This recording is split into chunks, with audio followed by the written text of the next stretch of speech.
భరతమాత ముద్దు బిడ్డలుగా ఇక్కడికి వచ్చిన మాతృశక్తికి మరొకసారి అభినందనలు తెలుపుదాం.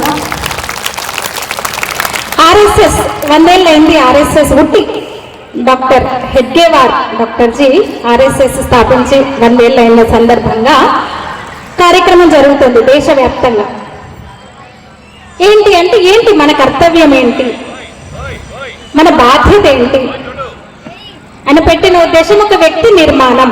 భరతమాత ఈ దేశ పరమ వైభవ స్థితి కోసం డాక్టర్ జీ సంఘం స్థాపించారు. ఈ సందర్భంగా ఒకసారి మన కర్తవ్యాన్ని గుర్తు చేసుకునే సందర్భంలో దేశవ్యాప్తంగా ఈ కార్యక్రమాలు జరుగుతున్నాయి. 1,00,000 కార్యక్రమాలు జరుగుతున్నాయి. అందులో భాగంగా ఇవాళ మన బస్తీలో జరుగుతుంది. ఇంతవరకు మీకు తెలుసు సమాచారం కదా, విషయం తెలుసు, ఇక్కడికి వచ్చిన వాళ్ళందరికీ తెలుసు. పంచ పరివర్తన అని ఆ బాధ్యతను గుర్తు చేయడంలో భాగంగా పంచ పరివర్తన మనం గుర్తు చేసుకుంటున్నాం. ఏంటి పంచ పరివర్తన? మొదటిది స్వదేశీ, చాలా ముఖ్యమైనది. స్వదేశీ అంటే ఈ దేశంలో తయారైన వస్తువులు వాడటం మాత్రమే కాదు. స్వ అంటే మనది, మన భాష, భూషణం, భవనం, భజన, భ్రమణం అన్ని మన అన్నమాట. ఏంటి మన అలవాట్లు ఏంటి, మన ఆచారాలు ఏంటి, మన పద్ధతులు ఏంటి, మన భాష ఏంటి అంటే మన భాష మాట్లాడటమే నామోషి అన్న పరిస్థితికి ఇప్పుడు వచ్చినాం. మన దౌర్భాగ్యం. అయితే అప్పుడప్పుడు ఇలాంటి కార్యక్రమాల ద్వారా లేదు ఇలాంటి చిన్నారులు తల్లిదండ్రులు ఉన్నారని మనం గుర్తు చేసుకుంటున్నాం అనమాట. నిన్న ఇవాళ ఒక వార్త, ఒక నదిలో 1000 లీటర్ల పాలు గుమ్మరించిండ్రంటే ఆందోళన చెందుతున్నారు, పాలన్ని వారబోసిండ్రు అని. మరి ఆవులను హత్య చేసినప్పుడు వీళ్ళందరూ ఎక్కడ పోయిండ్రో అర్థం కాదు. గోమాతలను వధించినప్పుడు, గోవులను చంపినప్పుడు ఎక్కడ పోయిందో అర్థం కాదు. మనం కాదు, ఇక్కడ ఉన్న వాళ్ళకు మనం చెప్పాల్సిన అవసరం లేదు. ఇక్కడ మేమందరం ఇక్కడ మాట్లాడడానికి వచ్చినాం ఏంటంటే ఈ విషయాలన్నీ మీరు మళ్ళీ సమాజంలోకి తీసుకెళ్ళాలి, నలుగురితో చర్చించాలి అని ఉద్దేశం అదే. ఈ కార్యక్రమాల ఉద్దేశం అదే. మన దేశంలో తయారైన వస్తువులనే మనం కొనాలి. నిన్న మొన్న చూసినాం, ఇప్పుడు ఇరాన్ ఇజ్రాయెల్ వార్ నడుస్తుంది. ఖమేని అనేవాన్ని చంపేసింది అమెరికా. ఎట్లా పట్టుకుందో తెలుసా? విదేశీ వాడు ఏమంటారు, ట్రాఫిక్ సిగ్నల్, దానికి ఉపయోగించిన నెట్వర్క్ అంతా విదేశీది. వాడి కదలికలన్నీ గమనించేసి పట్టేశారు. రీసెంట్ గా ఢిల్లీలో కూడా విదేశీ టెక్నాలజీతో నడుస్తున్న సీసీ కెమెరాలను తీసేశారన్నమాట. ఈ పరిస్థితుల్లో ఇది ఒక్కటే కాదు, పూర్తిగా మన జీవితాన్ని ఎవరి చేతిలోనే పెడుతున్నాం మనం. చైనా ఫోన్లు వాడుకుంటూ, అమెరికా టెక్నాలజీని వాడుకుంటూ. ఆలోచించండి, అందరికీ చెప్తున్నా, ఇక్కడున్న మాతృమూర్తులకు సోదరులందరూ ఉన్నారు. అవసరం లేదు, టెక్నాలజీ పరంగా మన దేశం కూడా ఎంతో ముందుకెళ్తుంది. టీవీ కూడా పెడితే మనం అనుకుంటాం, మన ఇంట్లో ఉండి మనం టీవీ చూస్తున్నాం, మన ఫోన్ నా చేతిలో ఉంది అనుకుంటున్నాం. కానీ మన జాతకాలన్నీ ఎవరి చేతిలోనే ఉంటుంది. వైఫై వాడుతున్నా మనకే ఉంది, మన దేశంకి వచ్చి ఎక్కడో తయారైంది అయిపోయింది మా చేతులు ఉంది కదా అని కాదు. ఆర్మీ వాళ్ళు వాడరు, అసలు స్మార్ట్ ఫోన్ వాడరు. ఎందుకంటే మళ్ళీ మన దేశ భద్రతలో ఉండాలి కాబట్టి. విదేశీ ఫోన్లు, చైనా ఫోన్లు వాడరు, ఎందుకంటే అంత ప్రమాదం కనుక. ఆహారం ఒకప్పుడు, ఇప్పుడు ఫ్యాషన్ అయిపోయింది. అంటే తర్వాత వచ్చింది అన్నమే తినాలి అందరూ అని. 3 రకాలంటే ఒక మెట్ట ప్రాంతంలో ఉండేవాళ్ళు. ఇప్పుడు మనం అనుకున్న మిల్లెట్స్ మాత్రమే తినేవాళ్ళు. రాగులు, సజ్జలు, జొన్నలు. అటవీ ప్రాంతంలో ఉండేవాళ్ళు ఈ ఏమంటారు, ఈ కందమూలాలు, వెదురు, బియ్యము ఇలాంటివి తినేవాళ్ళు. నదీ పరివాహక ప్రాంతంలో ఉన్న వాళ్ళకి మాత్రమే వరి మాత్రమే తినేవాళ్ళు. చక్కగా అర్ధరాత్రి 12 కాగానే, 12 కొట్టగానే కేక్ కట్ చేయాలి. మైదా పిండితో చేసిన కేక్ పిల్లల నోట్లో పెట్టాలి, అవసరమైతే ముఖానికి పుయ్యాలి. ఎంతమంది చేస్తున్నారు ఇట్లా? నిజం చెప్పండి. అర్ధరాత్రి ఇంట్లో బర్త్డే పిల్లలకు చేస్తున్న వాళ్ళు చెప్పండి. ఓ వెరీ గుడ్. ఒకసారి మనకు మనం చప్పట్లు కొట్టుకుందాం. లేదు, నిజంగా అట్లా చేసేటైతే ఈ క్షణం నుంచి మానేద్దాం. మన కల్చర్ కాదు అది, మన తిండి కాదు అది. ఆ రాత్రిపూట అరిగితే తింటే అరగదు, అసలు రోగాలు వస్తాయి. ఎందుకంటే మన కట్టు కాదు, మన బొట్టు కాదు, మన ఆచారం కాదు, మన తిండి కాదు. ఆ పిజ్జాలు, బర్గర్లు మన ఇక్కడ ఈ వాతావరణ పరిస్థితుల్లో మన ఒంటికి పడని పదార్థాలు అవన్నీ కూడా. అందుకే రోగాలు వస్తున్నాయి. మనం ఇప్పటికీ కూడా ఒక పెద్ద టెక్స్టైల్ ఇండస్ట్రీ మనది, అమెరికా, యూరోప్ లాంటి దేశాల్లో. ఎందుకంటే మన దగ్గర పత్తి పండుతుంది, చేనేత, సిల్క్ ఉంటుంది కాబట్టి చేనేతకు ప్రసిద్ధి మన దేశము. అందుకే మనకు చీరలు ఉంటాయి, కుర్తా పైజామాలు ఉంటాయి, వదులు దుస్తులు ఉంటాయి. ఇక్కడున్న మన దేశంలో ఉన్న వాతావరణాన్ని బట్టి, సమశీతోష్ణ ప్రదేశం కాబట్టి వదులు దుస్తులు ఉంటాయి. కుర్తాలు, పైజామాలు, పంచలు. ఊళ్ళలో అయితే రైతులు ఆ మాత్రం కూడా వేస్తారు, బని మీదే తిరుగుతుంటారు. ఎందుకంటే శరీరానికి గాలి ఆడాలి. అవి వేసుకునే బట్టలు కూడా చెమటను పీల్చాలి. ఏంటి ఇప్పుడు మనకు ఐరన్ ఉండదు, ఐరన్తో పని ఉండదు కాబట్టి పిచ్చి పిచ్చి ఏమంటారు కుటుంబం. భారతదేశంలో అంటే ప్రపంచం అంతా కూడా, ప్రపంచ దేశాలు ఈ దేశం గురించి గొప్పగా చెప్పుకునే వాటిల్లో కుటుంబం, మన వివాహ వ్యవస్థ, కుటుంబ విలువల గురించి. అయితే ఆ కుటుంబ విలువలు మన తరానికి మనం చెప్పలేకపోతున్నాం, చెప్పేవాళ్ళు లేరు. ఒక చిన్న కథ చెప్తా. ఒక తాత మనవడు. తాత రోజు ఉదయం లేవగానే పూజ చేసేవాడు ఇంట్లో. ఒకరోజు తాత వాకింగ్కి వెళ్ళాడు, ఆ టైంకి రాలేదు. ఎవరో మధ్యలో ఎవరో కలిసారో లేదో ఏదో షాప్కి వెళ్ళాడో రాలేదు. ఇంటికి వచ్చేసరికి 5 ఏళ్ళ పిల్లగాడు పూజ చేస్తున్నాడు. చక్కగా దేవుడికి నైవేద్యం పెట్టినాడు, మొక్కుకుంటున్నాడంట. అందరినీ చల్లగా చూడు, మా అమ్మకి మా నానమ్మకున్న నడుము నొప్పి నయం కావాలి, మా అమ్మకున్న చిన్న ఏదన్నా ఇబ్బంది ఉన్నా పోవాలి, మా నాన్న జాబ్ మంచిగా ఉండాలి, మా తాతయ్య ఆరోగ్యం బాగుండాలి, నేను కూడా మంచిగా చదువుకోవాలి, మరి నువ్వెట్లా దేవుడా నువ్వు కూడా మంచిగా ఉండు, నువ్వు కూడా టైంకి తిన్నాను దేవుణ్ణి కూడా అన్నాడంట. అప్పుడే ఆ టైంకి వాళ్ళ తాత వచ్చాడు. అంటే అనుకరించాడు ఆ పిల్లోడు. రోజు తాతయ్య పూజ చేస్తాడు కాబట్టి దీపం పెట్టాలి, అగరత్తులు పెట్టాలి, ప్రసాదం పెట్టాలి, హారతి, అలా ప్రాసెస్ అంతా రోజు చూస్తాడు కాబట్టి చేశాడు. అంటే అనుకరిస్తారు పిల్లలు. ఇప్పుడు అనుకరిస్తున్నారా పిల్లలు ఇంట్లో? మన ఇంట్లో అనుకరిస్తున్నారా? అనుకరిస్తున్నారు. ఏమనుకరిస్తున్నారు? మనం ఫోన్ పట్టుకొని రీల్స్, షార్ట్స్, అంతేనా? 24 గంటలు మనం ఫోన్ పట్టుకొని చూస్తుంటే వాళ్ళు కూడా ఫోన్ పట్టుకొని గేమ్స్ ఆడుతున్నారు. ఆడుతున్నారా లేదా? ఆడట్లేదా? రెస్పాన్సే లేదు. అంటే మంచి ఆడుతున్నారు. ఓకే, ఇలా మంచి అమ్మలు చాలా మంది ఉన్నారు, బాధ్యత గల వాళ్ళు చాలా మంది ఉన్నారు. ఇందాక వచ్చా ఇంత పెద్ద గ్రౌండ్ కదా, ఎండాకాలం వస్తే వెహికల్ పెట్టాలంటే ఎక్కడికి వెళ్ళినా నీడ కోసం చూస్తాం మనం. ఎక్కడ నీడుంది, కారు పెట్టుకుందామా, బండి పెట్టుకుందామా అని. కానీ ఒక చెట్టు పెట్టాలన్న ఆలోచన ఎవరికన్నా వచ్చిందా? ఒక మొక్క పెట్టాలన్న ఆలోచన వచ్చిందా? ఒక్కరు చెయ్యెత్తారు, 2 చెయ్యెత్తారు, 3 ఎత్తారు, 4. మరి ఇంత పెద్ద గ్రౌండ్ ఉంది కదా. ఇందాక అడిగాను, పక్కన కూర్చున్న సోదరుని అడిగాను, ఇదేంటి గవర్నమెంట్ అంటే అన్నాడు. బతుకమ్మ, గణేష్ చతుర్థి ఇలాంటి పండుగలన్నీ ఇక్కడ చేసుకుంటాం. చుట్టూ మొక్కలు పెట్టాలని ఎందుకు అనిపించలేదు? కాలనీలో ఉన్న పిల్లలకు పెద్దలకు పెట్టిస్తారా? ఇక్కడ నుంచి పిల్లలకి చెప్తారా? ఈ బాధ్యత అలవాటు చేస్తారా? చేయాలని అనిపిస్తుందా? ఆలోచన వస్తుందా పిల్లలకు చెప్పాలని? ఒక్కసారి అమ్మలు మీరు రెస్పాండ్ అవ్వాలి. మీరు రెస్పాండ్ అయితే నాకు సంతోషం. ఎందుకంటే ప్రకృతి ఆరాధన మనకు నేర్పిన కల్చర్ అదంతే, మన సంస్కృతి అది. విదేశాల్లో ప్రకృతి అంటే ఇష్టం వచ్చినట్టు వాడుకోవడం, సోషలైజ్ చేయడము, ప్రకృతి ఉన్నదే మనం అనుభవించడానికనే ఒక థియరీ వాళ్ళదైతే, ప్రకృతిలో కూడా మనం దైవాన్ని చూడడము, ప్రకృతిని కాపాడుకోవాలనుకోవడం, పర్యావరణాన్ని రక్షించాలనుకోవడం మనకు నేర్పిన సంస్కృతి. అయితే దురదృష్టము ఆ బాధ్యత తగ్గిపోతుంది. ఎందుకంటే ఈ విదేశీ వికృతులు వచ్చి ప్రకృతిలో వికృతి వచ్చి చేరుతుంది. అందుకే ఇన్ని రకాల దుష్పరిణామాలు, అకాల వర్షాలు, సీజన్తో సంబంధం లేకుండా వర్షాలు, రోగాలు ఇవన్నీ వస్తున్నాయి. ఎందుకంటే మన తిండి మనం మర్చిపోయినాము, మన ఆలోచన మనది కాదు, మన భాష మనం మర్చిపోయినాము, అన్ని మర్చిపోయినాం మనం. ఎంత గొప్ప సంస్కృతి అండి నిజంగా అసలు మనది. భూమాత అంటాము, భరత మాత అంటాము, చైనా మాత, అమెరికా మాత, జపాన్ మాత ఉండవు, భరత మాత అంటాము. ఈ దేశాన్ని తల్లిలా భావిస్తాం మనం.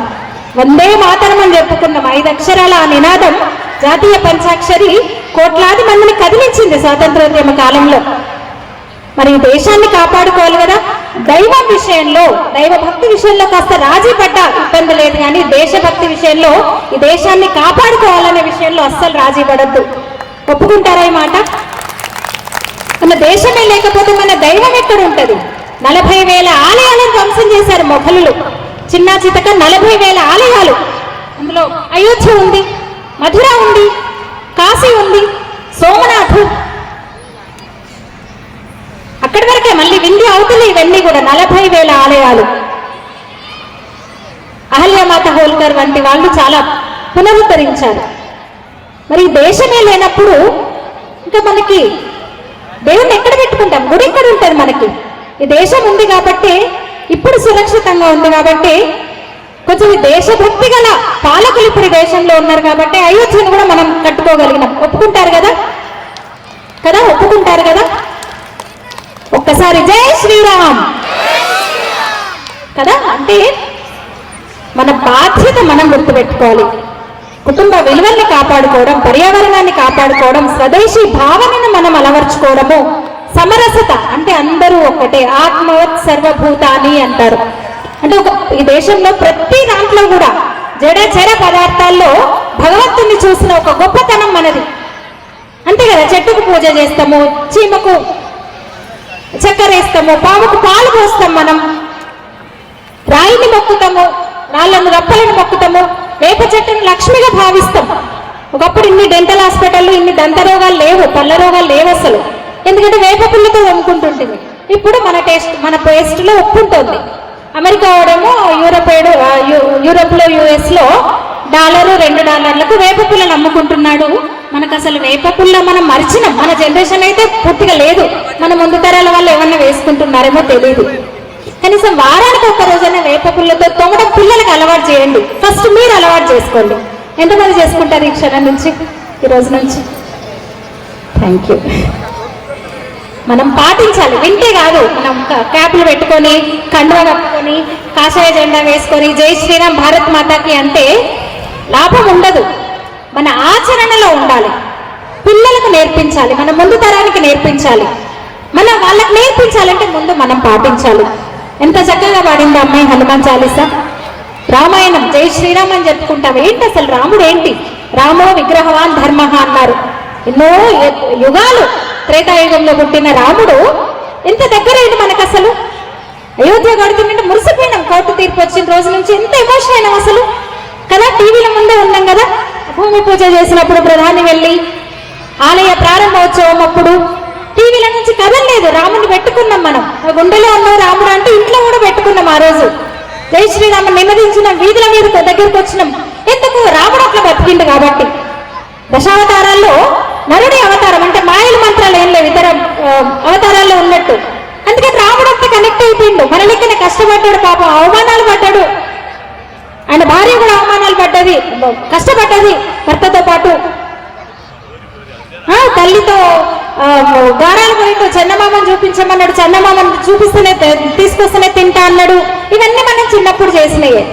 మనం కూడా అట్లా కథలు వింటూ కౌసల్యమాత ఎట్లయితే రాముని పెంచిందో అదంతా చదువుకున్నాం మనం. అందుకు రాముడిని అంత కనెక్ట్ అయినాం. కానీ రాముడిలో కొంచెమన్నా మనం ఉండడానికి ప్రయత్నం చేయాలి కదా. జై శ్రీరామ్ అంటే కాదు కదా. తెల్లవారితే పట్టాభిషేకం, రాచరిక వ్యవస్థలో రాజు తర్వాత పెద్ద కొడుకు రాజు, అయోధ్యకు రాజు కావాల్సినోడు, మంగళ స్నానాలు అవుతున్నాయి, ఏర్పాట్లు జరుగుతున్నాయి రాజ్యంలో. కొద్దిసేపట్లో నువ్వు అడవికి పోవాలన్నాడు. వెళ్ళిపోయిండు నారచీరలు కట్టుకొని. సీతామాత కూడా వెళ్ళిపోయింది. ఉంటారా ఈ రోజులలో ఇట్లా? రోజు ఒక్క రోజన్నా చూస్తాం పేపర్లలో. గజం జాగా కోసం కూడా నాకు తెలిసి గుంటలు ఎకరాలు పక్కన పెట్టి కొంచెం జాగా కోసం కూడా అన్నదమ్ములను, తల్లిదండ్రులను, అక్క చెల్లెలను చంపేస్తున్న రోజుల్లో మనం ఉన్నాం. ఎందుకుంది? ఎందుకంటే మన రాముణ్ణి మనం అనుకరించట్లేదు, ఆచరించట్లేదు. రాముడు చెప్పిందండి, రాముడు బాటలో మనం నడవట్లేదు. జస్ట్ నోట్తో అంటున్నాం జై శ్రీరామ్ అని అంతే. భారత్ మాతాకి జై అంటున్నాం తప్ప ఈ దేశం గురించి ఆలోచించట్లేదు మనం ఎక్కువగా. వచ్చేస్తున్నాడు అవతల. బిపిన్ రావత్ గారు అన్నారు 2.5తో యుద్ధం చేయాల్సి వస్తుందని. 0.5 అంటే మళ్ళీ మన భాషలో చెక్కగాళ్ళు అటు ఇటు కానోళ్ళు కాదు. ఈ దేశంలో ఉన్న ఈ సోకాల్డ్ తుక్కుడే బ్యాచ్ లౌకిక వాదులు అనమాట. మరి వాళ్ళ నుంచి దేశాన్ని కాపాడుకోవాలంటే మనం అప్రమత్తంగా ఉండాలి. మా పిల్లల్ని అట్లా తయారు చేయాలి కదా. మిక్సీలే కాదు, రోకల్ మండలు కూడా పెట్టుకోవాలి మనం. ఎస్, ఆ రోజులు వస్తున్నాయా లేదా మీకు అనిపిస్తుందా? కంటికి రెప్పలా కాపాడుకున్న మన ఆడపిల్లల్ని ఎత్తుకొని పోతున్నాడు ఎవడో వచ్చి. లవ్ జిహాద్ అంటున్నాం దాన్ని. ఎందుకో మన నుంచి వాళ్ళకి అందట్లేదు, వాళ్ళకి షేరింగ్ చేసుకునేది మనం ఇవ్వట్లేదు. ఒకప్పుడు తాతలు, అమ్మమ్మలు, నానమ్మలు ఉండేది. తండ్రి కొడితే పిల్లలు వెళ్ళి తాత దగ్గర గారాలు పోయేది. తాత సంతాయించేవాడు, నేను చెప్తుంది అని. తాతతో షేర్ చేసుకుంటుండే. బాక్సులలో టిఫిన్స్ పెట్టి, వాటర్ పెట్టి, నీ ఫ్రెండ్ కూడా నాన్న చెప్పేటోళ్ళం అప్పుడు తల్లులం మన అమ్మలు మనకి. ఇప్పుడు షేరింగ్ లేదు. ఇగో కొడుక, నీకు స్నాక్స్ పెడుతున్నా, ఈ నూడిల్స్ పెట్టినా, ఈ పిజ్జా పెట్టినా, నువ్వు ఒక్కడివే తిను. అది కూడా మళ్ళా ఆ దిక్కుమాలని అవి కూడా పెట్టి నువ్వు ఒక్కడివే తిని ఇంకెవరికి ఇవ్వకు. ఇప్పుడు మన తీరు అట్లా ఉంది. అలాంటప్పుడు పిల్లలు మరి ఎవరితో షేర్ చేసుకుంటారు? ఒక తినే తిండి కూడా మనం షేర్ చేసుకునే అలవాటు పిల్లలకు చేయనప్పుడు వాళ్ళ బాధలో, ఒత్తిడిలో, కష్టాల్లో ఇంకెవరితో చెప్పుకుంటారు వాళ్ళు?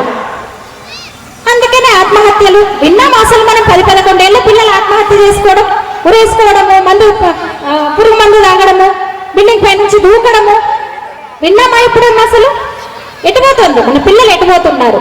మనం ఎటుపోతున్నాం? మనం ఏం చేస్తున్నాం? మన బాధ్యత ఏంది? మన కర్తవ్యం ఏంది? ఎందుకు విస్మరిస్తున్నాం మనం?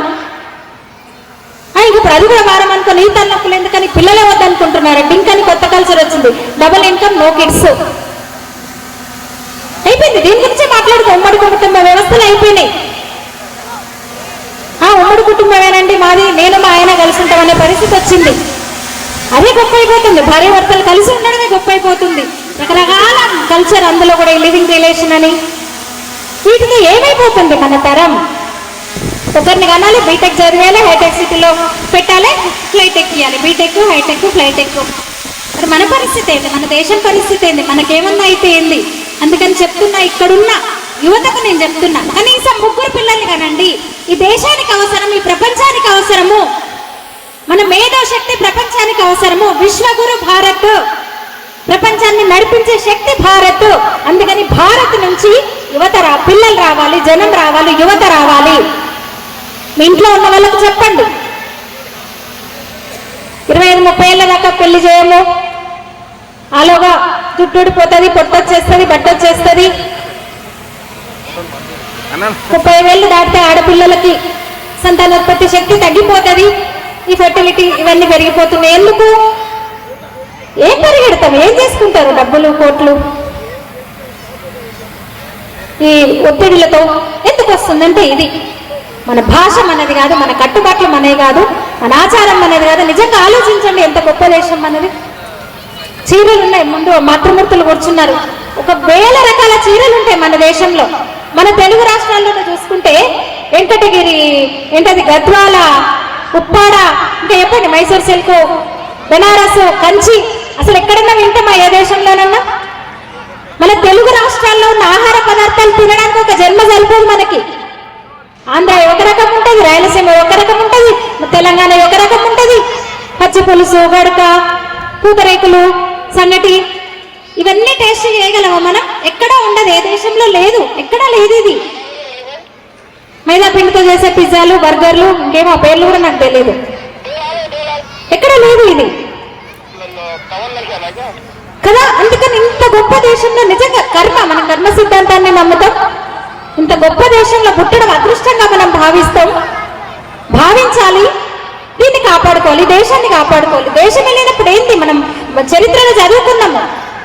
సనాతన ధర్మము, వేద సంస్కృతి విలసిలైన ఈ నేల లక్షల ఏళ్ల చరిత్ర ఉంటే, ఎవడో వచ్చి మధ్యలో కొన్ని వందల ఏళ్ళు ఈ తీరం నుంచి డచ్ పోర్చుగీస్ వాడు, ఆ తీరం నుంచి బ్రిటిష్ వాడు, అంతకుముందు తురకరాజులు, తురుష్కులు, గజనీలు, గోరీలు, మహమ్మద్లు, తుగ్లక్లు, ఆ చరిత్ర అంతా చదివించారు మనకి. మన చరిత్ర లేదు. మళ్ళీ ఇప్పుడు కొంచెం ఈ సోషల్ మీడియా యుగం వచ్చి అంత ఇంత అవగాహన పెరిగి మన శివాజీని, మన రాణా ప్రతాప్ను, మన జీజామాతను, మన అహల్య హోల్కర్ను, మన రుద్రమదేవిని మనం గుర్తు చేసుకుంటున్నాం. ఏం చెప్పిండ్రు? భారతదేశంలో స్త్రీకి స్వేచ్ఛ లేదు, భారతదేశంలో సతీ సహగమనాలు. ఎక్కడన్నా విన్నారా అసలు? మన ఇళ్లలో మన తాత ముత్తత్తలు ఎవరైనా, మన తాత చచ్చిపోతావన్నా ముత్తమ్మ మనం తీసుకెళ్లి కాట్నంలో కాలేసిండో? లేదు కదా. ఉన్నారు? ఒక్కరు చెప్పండి, ఒక్కరు చెయ్యొద్దండి. కానీ ఏం చేశారు? ఎలాంటి నెరేటివ్ తీసుకొచ్చారు? ఎలాంటి పాఠాలు చదివించారు మనకి? సతీ సహగమనాన్ని బ్రిటిష్ వాళ్ళ కాలంలో సంఘ సంస్కర్తలు 2-3 ఆ చట్టాన్ని తీసుకొచ్చారు. క్రూరమైన దేశము భారతదేశం, హిందూ మతం క్రూరమైంది. చిన్నపిల్లలకు పెళ్లిళ్ళు చేసిండు, సతీ సహగమనం చేసిండు, ఆడదాన్ని తొక్కిండు. లేదు, ఆడదాన్ని ఆది పరాశక్తిగా చూసిన దేశం ఇది. ఆడదాన్ని భోగ వస్తువుగా చూడలేదు. ఇప్పుడు ఏమైతుంది? ఈ వికృతులతోటి ఆడలతో మేము సమానము, మగవాళ్ళతో మేము సమానము, ఆడ మగ సమానం. సమానం ఏంటి? ఆడవాళ్ళు ప్రత్యేకమని చెప్పింది దేశం, ఈ నేల, హిందూ ధర్మం.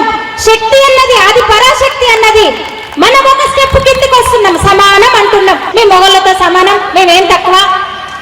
సమానం కాదు, ఎక్కువ చెప్పింది మనల్ని ఇక్కడ వచ్చింది దేశం, హిందూ ధర్మం. ఇంకా కిందకి వచ్చి మగవాళ్ళతో సమానమైంది. నాకు అర్థం కాదు. అమ్మగా భావించింది, మాతృవత్పరదారేషు అని చెప్పింది. ఎందుకు వచ్చింది బాల్య వివాహాలు? ఆ దిక్కుమాలిన ఎడారి మతాలు ఈ దేశానికి వచ్చి మన పిల్లల్ని చెరబడుతుంటే, అష్టవర్షాత్ భవేత్ కన్య అని 8 ఏళ్ళు నిండగానే పెళ్లి చేస్తే అయిపోద్దని చేసిన ఇది. కానీ అంతకుముందు ఎప్పుడు మీకు పురాణాలు ఎక్కడా లేదు. సీత, ద్రౌపది చిన్న పిల్లలకు పెళ్లిళ్ళు చేయలేదు. బాల్య వివాహాలు కాదు ఎక్కడ. మన దేవుళ్ళే గాని, మన ఇతిహాసాల్లో ఉన్న పాత్రలే గాని, సతీసాగమనం ఎక్కడ లేదు. రాముడి గురించి చెప్పుకుంటాం. దశరథుడికి 3 భార్యలు. దశరథుడు చనిపోయిన తర్వాత ఎవరు కూడా సతీసాగమనం చేయలేదు. మాతృది వేరు. తను మహాభారతంలో మాతృ తను సొంతంగా వెళ్ళింది, నా కారణంగా పాండురాజు చనిపోయాడని. జవహర్ వేరు, రాజపుత్ర రానులది. ఆ నికృష్టులకు శవాలను కూడా మొన్న చూసినాం మనం. పాకిస్తాన్ లో ఒక వార్త, శవాన్ని కూడా తీసి బొంద పెట్టిన శవాలను కూడా తీసి కూడా రేప్ చేస్తున్నారు, అత్యాచారం చేస్తున్నారు. అది వాళ్ళ కల్చర్. అప్పుడు కూడా ఈ పరిస్థితి ఉంది. అంటే ప్రాణం లేని శరీరాన్ని కూడా వదిలిపెట్టారని రాజపుత్ర రానులు జవహర్ అయ్యారు. వాళ్ళు సమర్పించుకున్నారు తప్ప బలవంతంగా జరిగిన వీళ్ళు చెప్పే సత్యసాగమనాలు కావవి. అందుకని ఇది మనం చెప్పాలి, మన పిల్లలకు చెప్పాలి, మన నిజమైన చరిత్రను వాళ్ళకి చెప్పాలి, వీరుల చరిత్రను మనకు చెప్పాలి. ఎంతసేపు కొన్ని వందలేళ్ళు బానిసత్వంలో మగ్గిమని మనం ఇంకా బానిసత్వాన్ని వీడలేకపోతే ఎట్లా? మన దేశం గురించి ఏం చిప్పకూడు అంటాం. ఒకప్పుడు మనం చిప్పకూడు అసలు మనం తినేవాళ్ళం కాదు. మట్టి పదార్థాలు, మట్టి స్థాయి స్తోమతకు తగ్గట్టు కంచు, ఇత్తడి ఇవే వాడేవాళ్ళు వంటకి. అంటే భారతీయులు తెలివైన వాళ్ళు. వీళ్ళ తెలివి ఎందులో ఉందంటే బడి, ఒడి, గుడి, ఆవు, ఆహారం, తినే ఆహారం అని సత్తును ప్రవేశపెట్టారు. దిక్కుమాలిన రోగాలన్నీ వస్తాయి. ప్లాస్టిక్లు దగ్గర పెట్టుకోకండి అమ్మా. మనం బానే ఉన్నాం. మన వయసు 30, 40, 50లకు వచ్చిన మన పిల్లల భవిష్యత్తు, వాళ్ళకు మంచి ఆరోగ్యాన్ని ఇద్దామా? ప్లాస్టిక్ పడేయండి. కనీసం వంటిళ్ళ వరకన్నా ప్లాస్టిక్ లేకుండా చూసుకుందాం. నేల ఎంత నాశనం చేస్తున్నాం ఈ నేలను. నేను శిశుమందిర్లో చదువుకున్నాను. మాకు చిన్నప్పుడు ఒక అలవాటుగా ఉండేది. కరాగ్రే వసతే లక్ష్మి, కరమధ్యే సరస్వతి, కరమూలేతు గోవింద, ప్రభాతే కర దర్శనం, సముద్రవసనే దేవి, పర్వతస్థన మండలే, విష్ణు పత్మే నమస్తుభ్యం, పాదస్పర్శం క్షమస్వమే అని మేము అది లేవగానే 2 చేతులు చూసుకుంటూ కాలు అడుగు నేల మీద పెట్టేవాళ్ళం. అమ్మ తల్లి, మమ్మల్ని భరిస్తున్నావు, నువ్వు క్షమించు అని. నేల తల్లి అంటాం, నేలను కూడా తల్లి అనే గొప్ప సంస్కృతి. ఏం చేస్తున్నాము? ఈ ఫెర్టిలైజరు, ఈ ప్లాస్టిక్ తో 450 ఏళ్ల నుంచి 1000 ఏళ్ళు పడుతుంది ఒక ప్లాస్టిక్ కరగడానికి. ఫర్టైల్ ల్యాండ్ కూడా ప్లాస్టిక్ మయమైపోతుంది.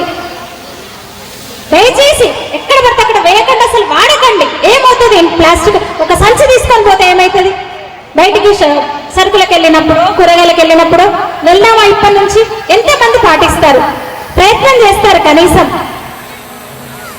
మీరు చేస్తామంటే నాకు చాలా సంతోషం. ఇంత దూరం వచ్చినందుకు ఒక్కరు మారినా చాలు. మనం చెప్తాం, మనం మాత్రమే కాకుండా మన చుట్టుపక్కల వాళ్ళకు కూడా చెప్తాము. ఆరోగ్యం లేకుండా డబ్బులు ఎందుకండి? ప్రకృతిని మా ఇష్టానికి మేము ధ్వంసం చేస్తాము అనే కల్చర్లోకి మనం వెళ్ళిపోతున్నాం. ఆ పరిణామాలు, ఆ పర్యవసానాలు ఇప్పుడు మనం చూస్తున్నాం. నేర్పించండి చక్కగా. రామాయణం చెప్పండి, రాముడి గురించి చెప్పండి, భాగవత కథలు వినిపించండి. ఎంత అద్భుతం అసలు తెలుగు బోధన భాగవతం. భాగవతం చదవండి ఒకసారి, పిల్లలకి చెప్పండి ఒక కథ. భగవత్ కథ చెప్పండి, ఒక అవతారం తీసుకొని. ఎన్ని క్వశ్చన్స్ అడుగుతారో పిల్లలు అసలు. మత్స్య, కూర్మ, వరాహ, నృసింహ, వామన, పరశురామ, రామ అవతారాలు. ఒక్క అవతారం మీరు మత్స్యావతారంతో మొదలుపెట్టి భాగవతం మొదలు పెడితే పిల్లలు వదలరు అసలు మిమ్మల్ని. ఎన్ని ప్రశ్నలు వస్తాయి వాళ్ళకి. అసలు వీళ్ళు ప్రశ్నల పుట్టన అనుకుంటాం మనం.